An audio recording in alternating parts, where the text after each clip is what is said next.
Good morning friends, welcome to study with Neelam. भारतीय संविधान का यह हमारा पहला वीडियो है। इसमें मैं आपको क्लियर करना चाहती हूँ कि जैसे मैंने आज इस वीडियो में कंटेंट डाला है, जहाँ से क्वेश्चन बनते हैं और जहाँ से आप लोग की अंडरस्टैंडिंग भी संविधान को समझने में आती जाए। हमें दो चीज़ करना है, समझना है प्लस याद करना है। जब हम समझ लेते हैं तो हमें इजीली याद हो जाता है। तो इसमें जो मैंने अभी डाला है कंटेंट, वो इसी पॉइंट ऑफ व्यू से डाला है कि एग्ज़ाम में आता भी है, आपको समझना भी है कि क्या व्यवस्थाएं होती हैं, कैसे बनती हैं, और तीसरी चीज़ ये है कि क्वेश्चन कैसे आएगा। ओके, तो हमें ये तीन चीज़ पकड़कर चलना है कि क्या है, समझ में आ रहा है और क्वेश्चन बन रहा है। तो हमारा पूरा का पूरा चैप्टर क्या होता जाएगा, क्लियर होता जाएगा और धीरे धीरे हमारा एक सब्जेक्ट पूरा तैयार होता जाएगा। क्योंकि पॉलिटी आप एक ऐसा सब्जेक्ट है जिसे आप जी रहे होते हो। अगर आप उसे समझते जाते हो तो चीज़ें आपके सामने होती हैं फिर, ठीक है। क्योंकि देश की राजनीति में रोज नए परिवर्तन आते हैं, और अगर आप एक बार राजनीति की जो व्यवस्थाएं हैं, जो नियम बनने की कार्य प्रणाली है, अगर इन्हें समझ गए तो पॉलिटी आपको सबसे इजी सब्जेक्ट लगेगा। चलिए तो शुरू करते हैं।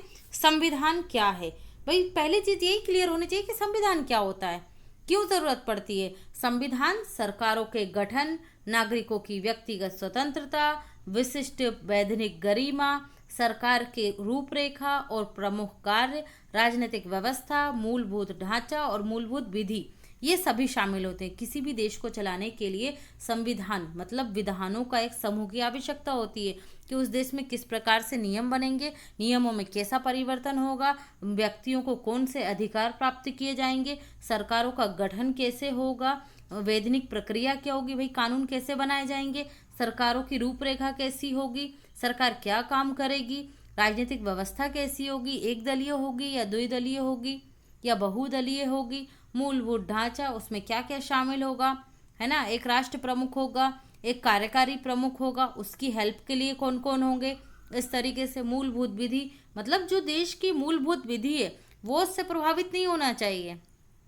उदारवादी कानून, उदारवादी व्यवस्था रही है भारत की, तो कानूनों में भी आपने देखा होगा उदारता पाई जाती है। जनरली हम लोग बोलते हैं ना कि सरकार और न्याय प्रणाली धीरे काम कर रही है। भारत की शुरू से ही प्रणाली कैसी रही है, उदारवादी, तानाशाही प्रणाली नहीं रही है।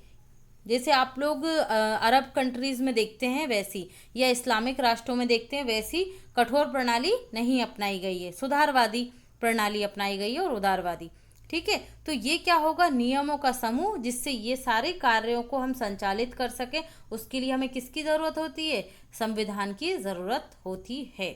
तो यहाँ से हम पढ़ेंगे पहले भारत का संवैधानिक विकास, फिर भारत का जो संवैधानिक विकास है उसके साथ साथ आप नियमों को पढ़ते जाओगे, कानूनों को समझते जाओगे, और हम इस तरीके से संविधान की विशेषताएं और सारी चीज़ों को आगे कंप्लीट करते जाएंगे। तो आज का शुरू करते हैं हम लेक्चर। ईस्ट इंडिया कंपनी के अधीन संविधान का विकास और ब्रिटिश शासन काल के अधीन संविधान का विकास। हमें दो पर्सपेक्टिव से पढ़ना है, क्योंकि British east India company Bharat में आई, उसने यहाँ पर शासन किया, तो उसने किस प्रकार से शासन किया, कौन कौन से एक्ट बनाए, कौन कौन से चार्टर्ड बनाए, कौन कौन से अधिनियम बनाए, ठीक है। फिर उसके बाद में ब्रिटिश शासनकाल के अधीन संविधान का विकास कैसा हुआ, जब ब्रिटिश शासन ने सत्ता अपने हाथों में ले ली कंपनी से, तब किस प्रकार के सुधार हुए, किस प्रकार के कानून बने, और कैसी उनकी प्रकृति रही और कैसी उनकी आवश्यकता रही थी। ओके, तो चलिए पहले अपन पढ़ेंगे यहाँ पर ईस्ट इंडिया कंपनी के अधीन संविधान का विकास। देखिए, ये जो 5 कानून दिख रहे हैं ये ईस्ट इंडिया कंपनी के समय ही आए थे। कौन कौन से, 1773 का रेगुलेटिंग एक्ट, 1784 का पीट्स इंडिया एक्ट, 1793 का चार्टर्ड एक्ट, 1813 का चार्टर्ड एक्ट और 1833 का चार्टर्ड एक्ट। ये पांचों किसके समय आए, ईस्ट इंडिया कंपनी के समय ही आए थे। तो हम अभी इन पांचों को ही क्लियर करेंगे। अभी इस पार्ट में आपके 3 एक्ट होंगे और फिर बाद में हम ये वाला एक्ट भी कंप्लीट करेंगे। चलिए बढ़ते हैं आगे।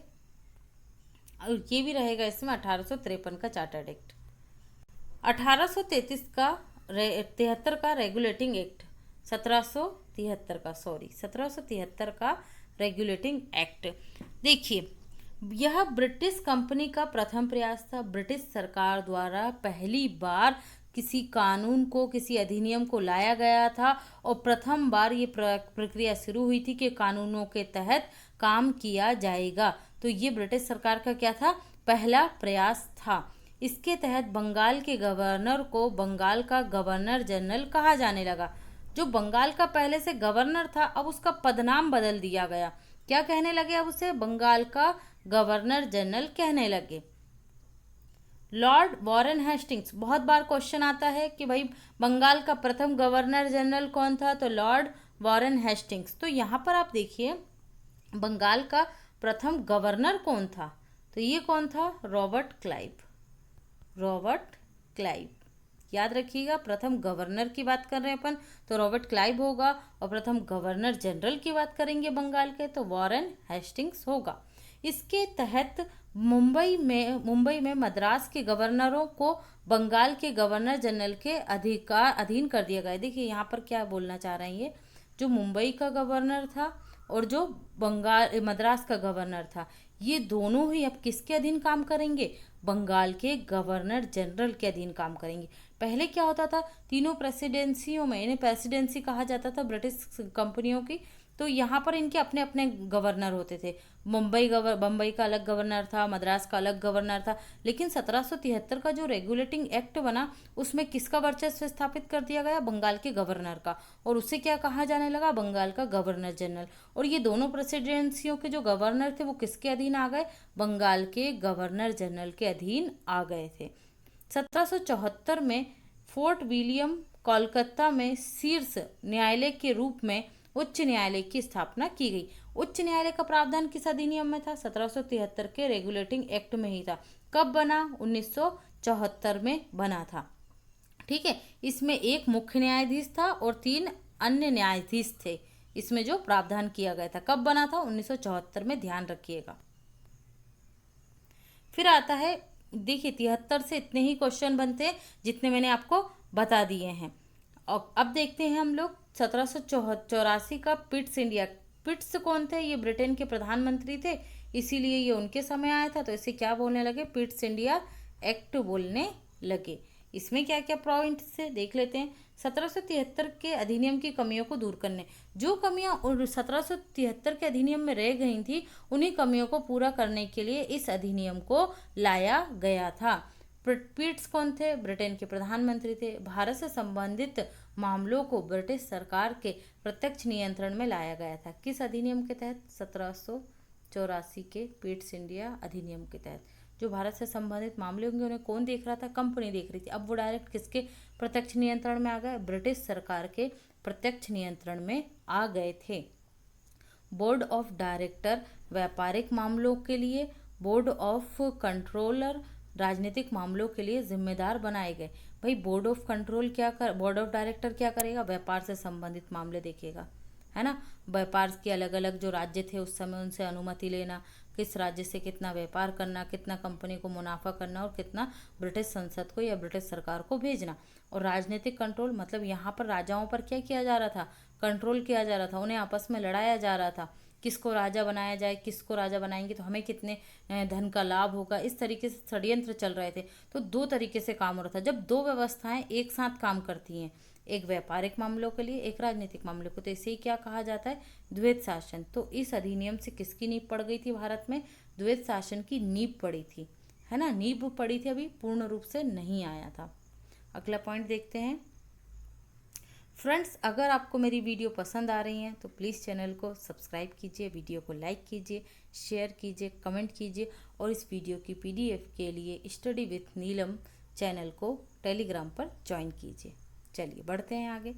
1813 का चार्टर्ड एक्ट, इसके अंतर्गत कंपनी के व्यापारिक एकाधिकार समाप्त कर दिए गए। अब कंपनी चाय और चीन के साथ व्यापार पर अधिकार रखती थी। इसका मतलब ये होता है कि भाई जब British east India company Bharat में आई तो जो दूसरे अंग्रेज थे उन्हें ब्रिटेन की संसद ने अनुमति नहीं दी, है ना, ब्रिटेन की संसद ने या ब्रिटेन की महारानी ने अनुमति नहीं दी। इससे क्या हो रहा था, वहाँ के अंग्रेजों को पता चल रहा था कि British east India company Bharat से अपार धन प्राप्त कर रही है, और वो इस धन में हिस्सेदार बनने के लिए ब्रिटिश सरकार पर क्या डालने लगे थे, व्यापारी प्रेशर डालने लगे थे। और 1813 के जो एक्ट था 13 का, उसमें क्या करा गया, कंपनी के एक अधिकार समाप्त कर दिए गए कि भाई अब ब्रिटेन की दूसरी कंपनियां भी आकर भारत में अपना व्यापार स्थापित कर सकती हैं, लेकिन चाय का व्यापार कौन करेगा, सिर्फ ब्रिटिश कंपनी करेगी। और चीन से भी व्यापार कौन करेगी, सिर्फ और सिर्फ ब्रिटिश कंपनी ही करेगी। तो इसमें ये एकाधिकार समाप्त हो गया था, लेकिन दो क्षेत्रों में चाय का और चीन का व्यापार कौन करेगी, अभी भी ब्रिटिश ईस्ट इंडिया कंपनी ही करेगी।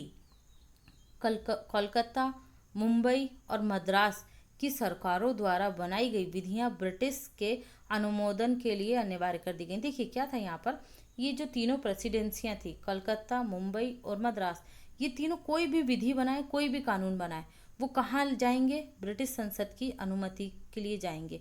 जब तक उन्हें अनुमोदन नहीं मिल जाएगा तब तक वो पास नहीं होंगे, वो कानून का रूप नहीं लेंगे। ओके, क्लियर है, बढ़ते हैं आगे। गवर्नर जनरल को नियुक्ति संबंधी शक्तियां दी गई। जो गवर्नर जनरल था बंगाल का, उसे नियुक्ति की संबंधित शक्तियां दी गई कि जो दूसरे अधिकारी हैं, है ना, जो उप गवर्नर जनरल हैं, जो व्यापार राजस्व इकट्ठा करेंगे, जो व्यापारिक मामलों को देखेंगे, जो राजनीतिक मामलों को देखेंगे, तो उसके लिए कंपनी के कुछ अधिकारियों को नियुक्त करना होता था। तो ये शक्ति किसको दे दी गई, नियुक्ति संबंधी, गवर्नर जनरल को दे दी गई।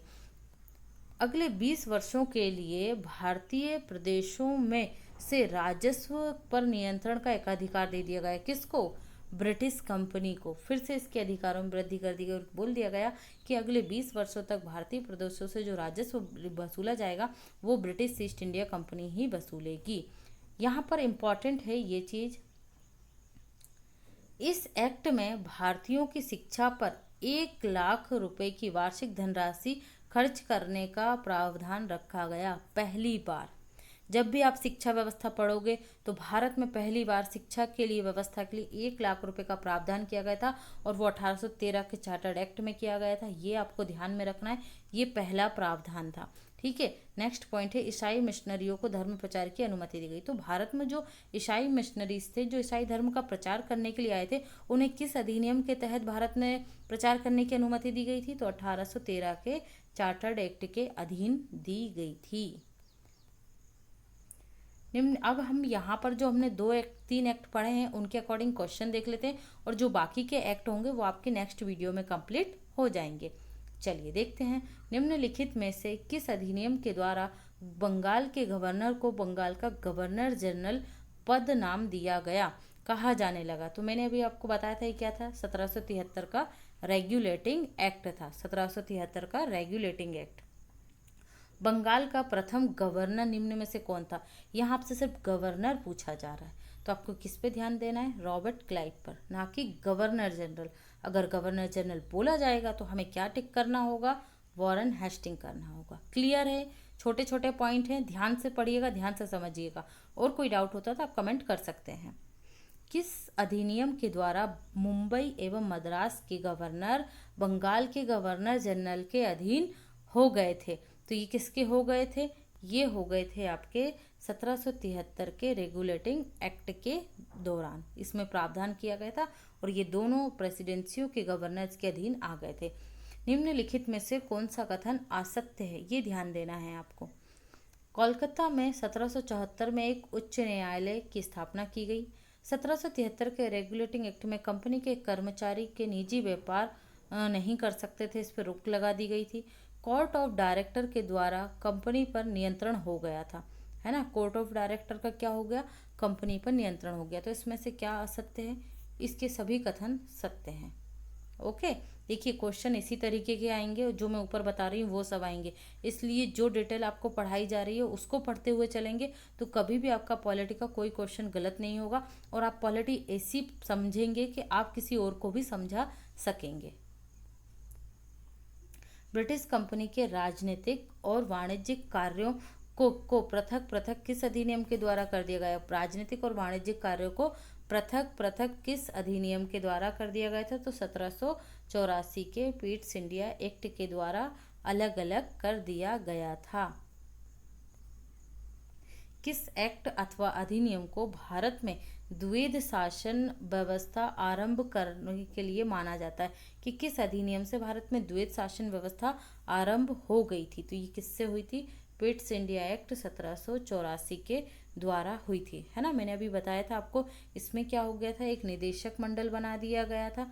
निदेशक मंडल क्या देखेगा? व्यापारिक मामले देखेगा भाई निदेशक मंडल। और नियंत्रण बोर्ड क्या देखेगा? नियंत्रण बोर्ड आपके राजनीतिक मामले देखेगा, जिसे हम क्या कहते थे? नियंत्रण कंट्रोल बोर्ड, है ना। कंट्रोल बोर्ड क्या देखता था? राजनीतिक मामले देखता था 1784 के पिट्स इंडिया एक्ट के द्वारा। नेक्स्ट क्वेश्चन, किस चार्टर्ड अथवा अधिनियम के द्वारा भारत में केंद्रीकरण पर बल दिया गया? जो क्वेश्चन बनते हैं वो मैंने वहाँ आपको डिटेल में नहीं बताए, वो डायरेक्ट मैंने यहाँ डाल दिए हैं। तो ये आपका आंसर है 1833। ये एक्ट हम अब नेक्स्ट वीडियो में कंप्लीट करेंगे। तो चार्टर्ड अथवा अधिनियम के द्वारा भारत में केंद्रीकरण पर बल दिया। केंद्रीकरण का मतलब क्या होता है? केंद्रीकरण का मतलब ये होता है कि सारा का सारा जो शासन है, जो प्रशासन है, जो नियम है, अधिनियम है, नियुक्तियां हैं, ढांचागत परिवर्तन है, वो सब कहाँ से कंट्रोल होंगे? सेंटर से। मतलब अपन ने यहाँ देखा, यहाँ सेंटर किसको बना दिया गया था? बंगाल को। और बाकी गवर्नर किसके अधीन आ गए थे? बंगाल के। इसी तरीके से अगर आज हम हमारे देश में देखें तो अगर देश को प्रभावित करने वाला कोई मुद्दा होता है तो वहाँ डिसीजन कौन लेगा? केंद्र सरकार लेगी। जैसे अभी आपने चाइना का मुद्दा देखा, तो कौन डिसीजन ले रहा है? चाइना का मुद्दे पर आपका प्रधानमंत्री ले रहे हैं, ना कि लद्दाख की सरकार। मतलब लद्दाख की सरकार नहीं देख रही, ये कौन देखेगा? सेंटर देखेगा। तो इसी तरीके से क्या है, कुछ मुद्दों में केंद्रीकरण है और कुछ मुद्दों पर विकेंद्रीकरण है। विकेंद्रीकरण का मतलब होता है जो स्थानीय स्तर है वहाँ की सरकार खुद अपने निर्णय लेगी। राज्य प्रशासन के राज्य निर्णय लेगा और जिला प्रशासन के जिला निर्णय लेगा। ओके, अगला पॉइंट देखते हैं। किस अधिनियम के द्वारा बंगाल के गवर्नर जनरल अब भारत के गवर्नर जनरल कहे जाने लगे थे? है ना, हो गया था। तो ये किससे हो गया था? बंगाल के गवर्नर जनरल अब भारत का गवर्नर जनरल बन गया था। तो ये बन गया था 1833 के चार्टर्ड एक्ट के तहत। तो ये भी अपन कल पढ़ेंगे। Okay, next. तो ये था हमारा वीडियो का एंड। आपको कैसा लगा ज़रूर बताइएगा। Thanks for listening and thanks for watching this video.